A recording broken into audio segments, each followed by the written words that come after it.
deschidea băile, l-a făcut așa.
Vezi să nu se rupă podul, că ăsta e mai vechi ca Lucescu, să-mi va pula.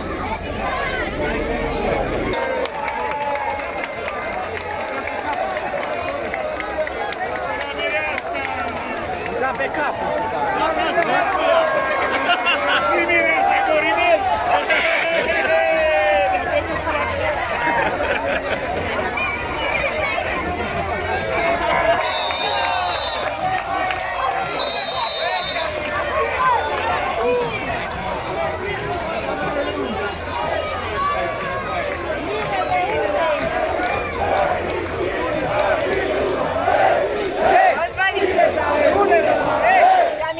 Ai pe cu 5 ani?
Mirele, unde-i Mirele?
Eu nu mai pot, că eu mă doare gâtul, nu mai pot.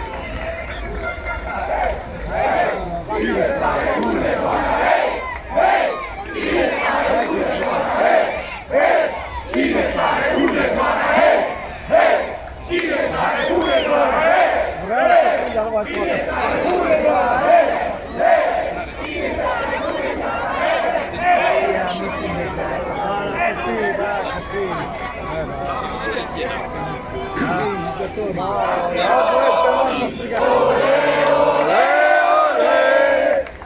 Campioni, campioni, ole, ole, ole. Campioni, campioni, ole, ole, ole.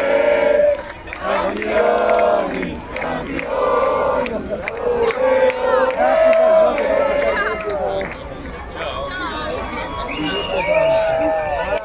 Dacă nu poți să merg tată cu lucru, vă fac cu mână.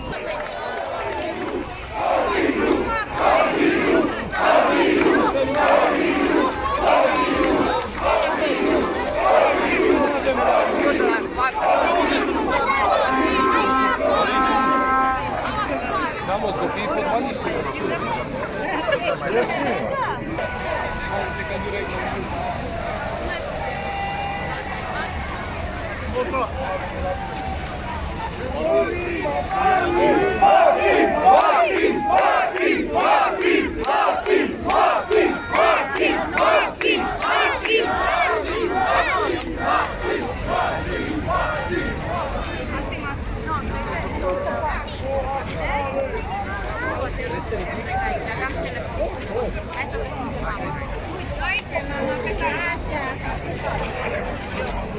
Dar nu pot acum, că nu mai țin un pic și pe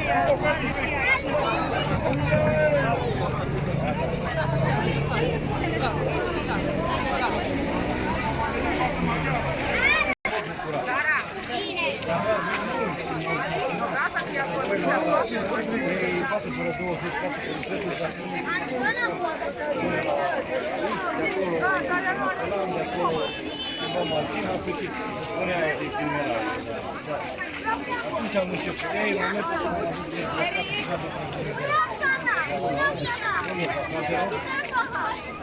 găsesc ceva de mâncare. Nu știu, am lucrat să fac, când am început să mă pun, atunci am început să mă ajut. Atunci am început să mă ajut. Deci în momentul când a fost pe stadion deja la final, vreau să recunosc, era la gând. Orvelul cu care a fost luat în brațe. Luat în brațe și un băiat așa, că așa de vârstă, da. A fost un meci foarte particular. Nu știu dacă a fost chiar extraordinar de poate a fost și atât de mai bune, dar vreau să zic că așa că încărcătură nervoasă. Așa e, asta e adevărul.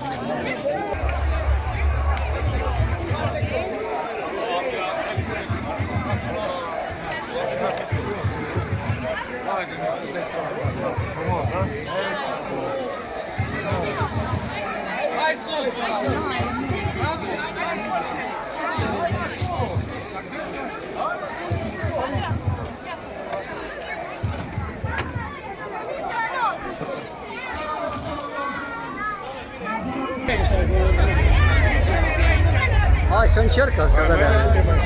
Mai ce să vedem?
O să vreau să-i prezint pe fiecare băieț, staff tehnic, administrativ. O să vă rog să le strigați numele pentru că merită, pentru că au dat în istorie pentru Corvinul. Așadar, începem cu portarii noștri. Portarul finalei, Ștefan!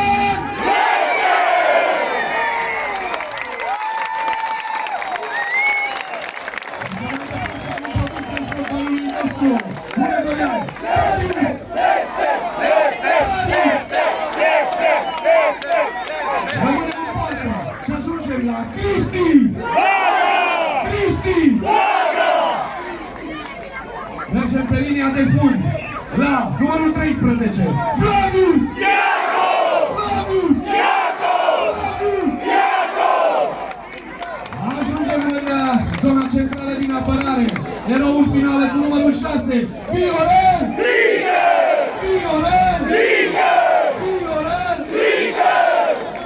Aproape de el, tot în centrul apărării, cu numărul 30, marcatorul golului 2, Antoniu!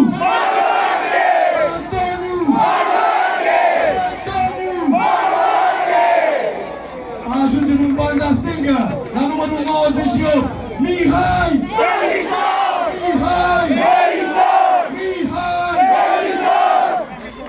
Rămânem în defensivă, a intrat cel pe finalul jocului și a făcut-o foarte bine.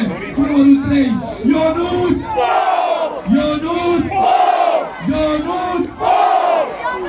Rămânem în aripa tânără a echipei noastre, cu numărul 11, din nou produs al fotbalului hunedorean, Sebastian!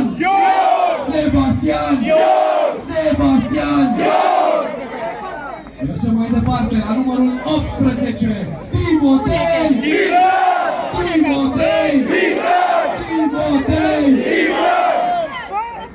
Tot în apărare, cu numărul 5, Adrian!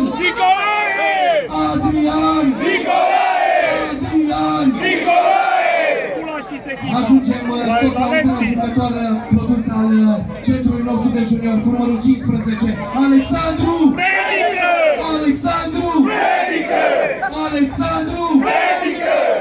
Unul dintre cei mai tineri jucători din lotul nostru, cu numărul 20, Ianis Răducanu! Rămânem tot la cei tineri, cu numărul 27, Lucas!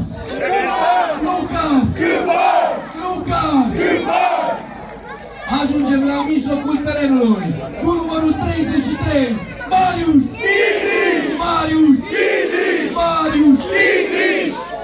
Mergem mai aproape de zona centrală, cu numărul 8, Antonio!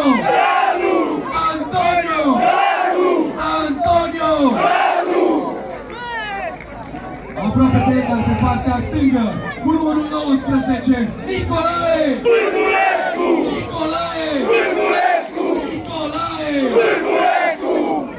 Ceva mai avansat, dar cu număr care a făcut istorie în tricoul Corvinului, numărul 7, Marius!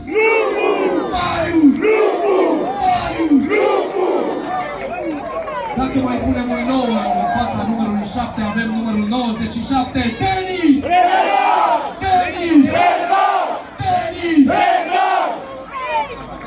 Ajungem la capitanul echipei noastre, numărul 10, Alexandru!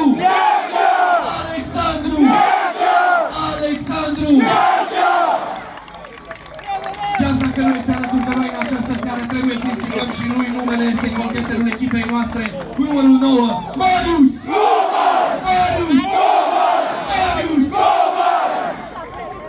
Ajungem și la marcatorul golului decisiv în această finală de poveste, cu numărul 14, Andrei!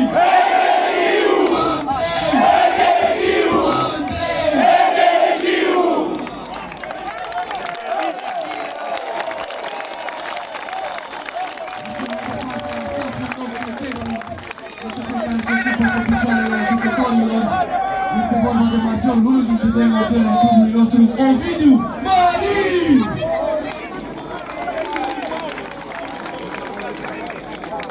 Ați văzut cu toți pătrățelele de la televizor, abdomenele băieților. Responsabil cu asta este preparatorul nostru fizic, Cătălin!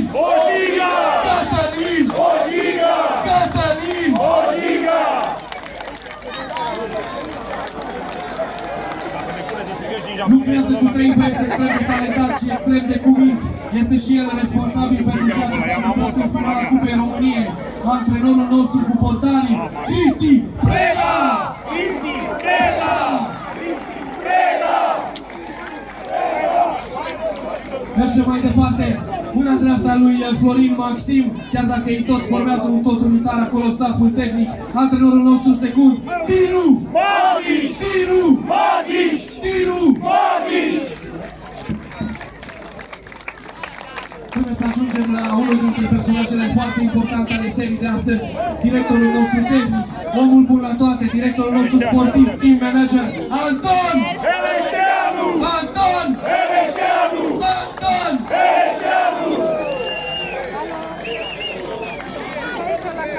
Ajungem și la cel care a fost președinte până nu de mult, care este trup și suflet alături de echipa noastră în continuare, Sorin Ciboca! Sorin Ciboca! Sorin Ciboca! Vine alături de noi, la fel omul care este tot timpul aproape de clubul nostru, a fost și mai de mult, este și acum din postura oficială, președintele clubului nostru, Dănuț! Colegiu! Dănuț! Colegiu! Dănuț! Colegiu! Puneți biletele la abonați!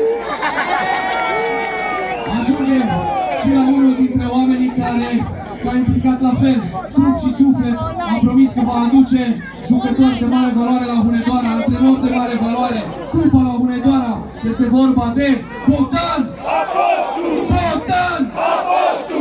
Bogdan Apostu! Și acum, doamnelor și domnilor, artizanul Cupei României, antrenorul nostru principal,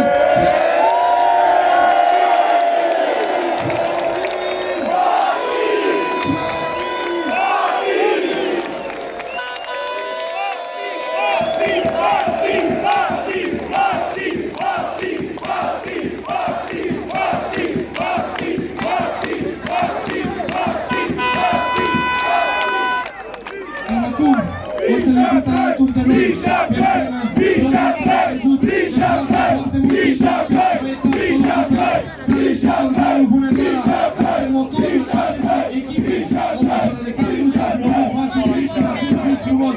Primarul municipiului Hunedoara, domnul Dan Băbăuțanu!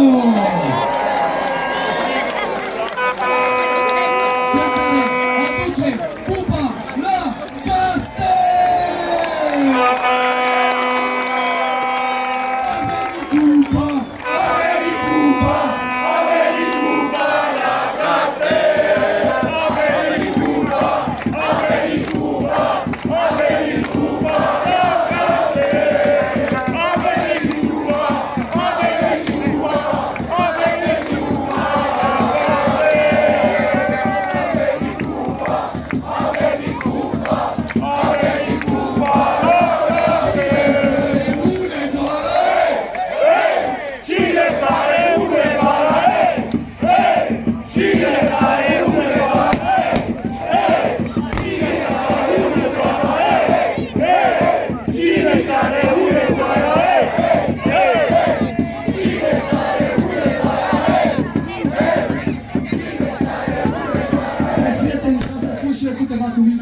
O să încercăm să facem un mic, foarte mic gest pentru voi. Sunteți fantastici, sunteți fabuloși. Tocmai ați realizat împreună cu acești băieți incredibili cea mai frumoasă poveste a fotbalului mondial din ultimii 50 de ani!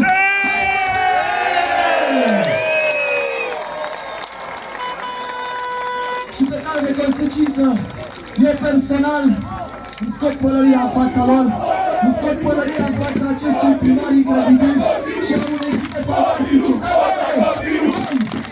Vreau să vă scot pălăria în fața voastră!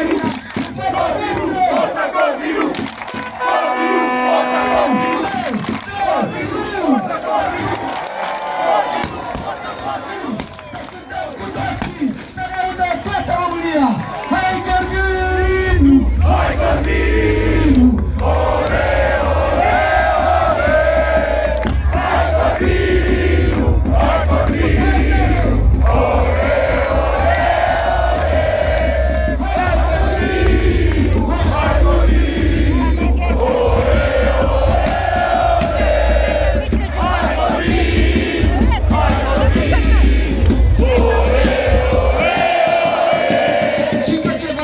melodie cu care trebuie să se obișnuiască toată lumea.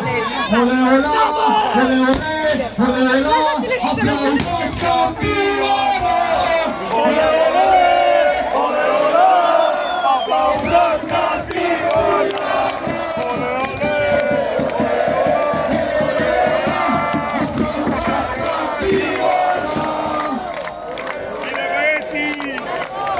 Mulțumim și Pelizei mari pentru tot ceea ce ați făcut pentru noi!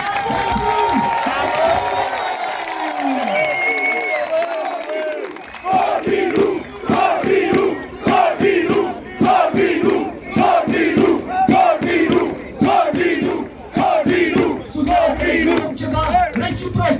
Suntem mândri de voi! Suntem mândri de voi! Suntem mândri de voi! Suntem mândri de voi! Suntem mândri de voi! Suntem mândri de voi! Suntem mândri de voi!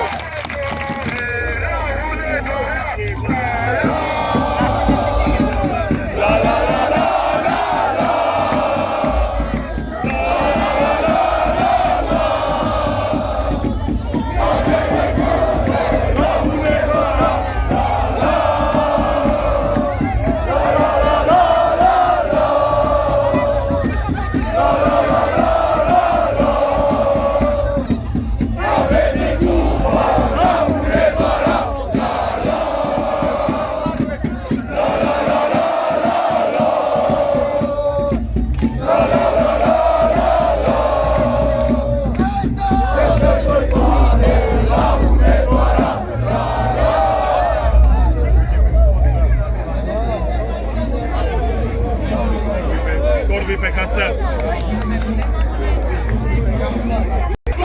Misha Clay! Misha Clay! Misha Clay! Misha Clay! Misha Clay! Misha Clay! Misha Clay! Misha Clay!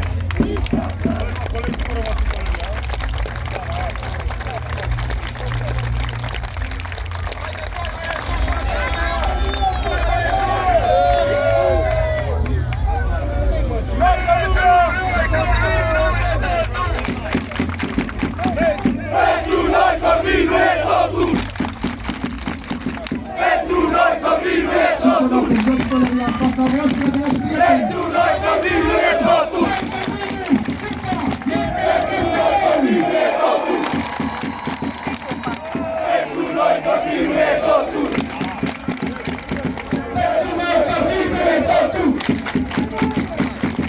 Pentru noi copilul e totul! Pentru noi copilul e totul! Pentru noi copilul e totul!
puțin. Bravo!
Băi, după campioni aici, mă, cine are abonamentul numărul 1? Eu, zic, ce pula mea. Băi, faceți loc ăștia mor. Faceți loc ăștia mor.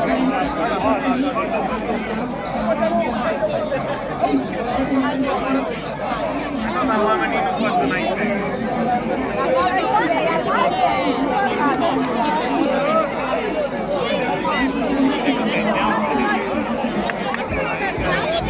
Și hai sus la ultraș să bem o bere, hai! Hai!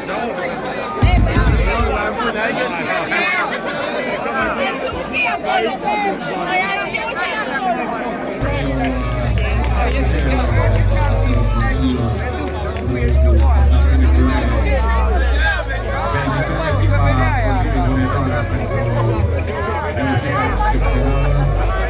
Și chiar a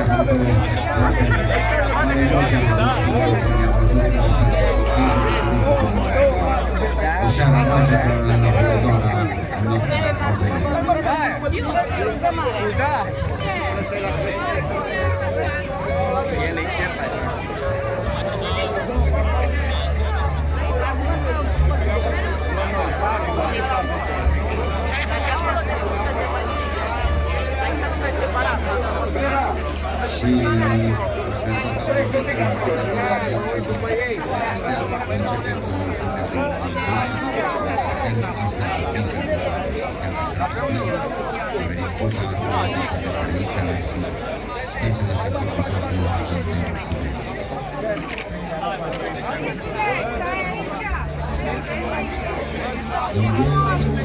Și pentru absolut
ce acolo.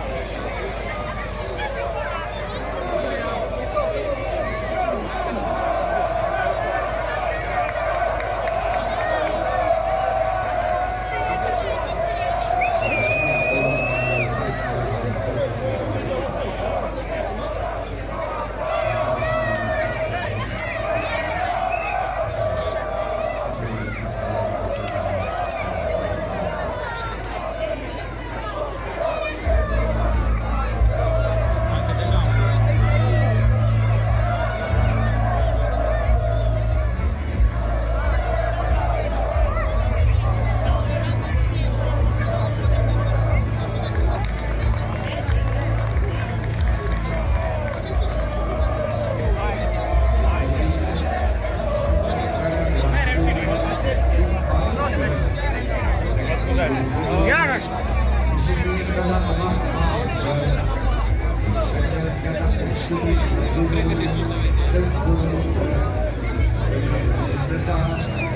Finale de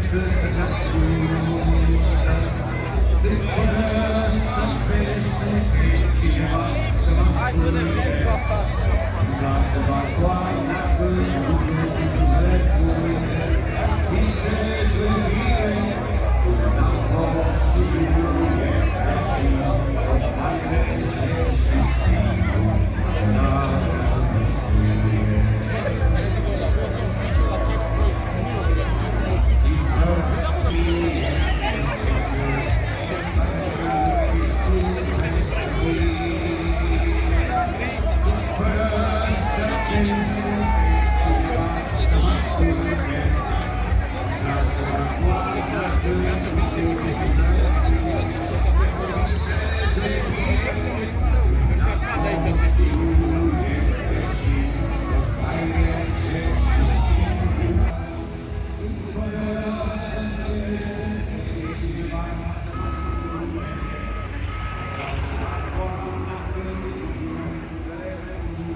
Apa dah?